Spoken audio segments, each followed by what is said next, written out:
Okay, let's unbox a card from ASUS today. It's the Prime OC version, RTX 5080. And I think this is a pretty powerful little card, and it's not a huge form factor, even though it's considered full size. You get the standard things in the box. You get the reading materials that nobody reads. And then you get the 3-pin, the 3-cable connector, and you get what's probably a cable tie there. And so it's a 3 PCI Express connector into the 12-volt high power connector. And then you get the card itself. And it's packaged pretty standardly. It goes in sort of sideways in this particular bag.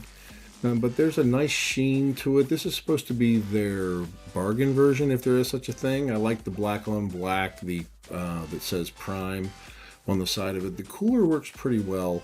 I was planning on keeping this one. Unfortunately, it had to make the return back. It had some defective ports on the other side, but I'm sure that from ASUS's standpoint, that's a one-off. So that was sort of a fluke thing, I am sure. The card ran really well. The performance numbers are here on my channel, but it was going to be water blocked, and it just didn't get that far.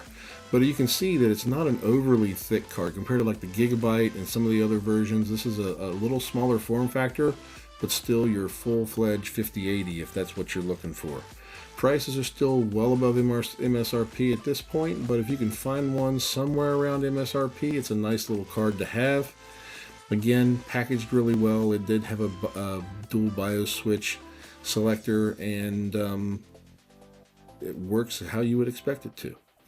So if you can pick one of these up, go for it. And check out the channel for the performance data. And with that, stay safe. God bless.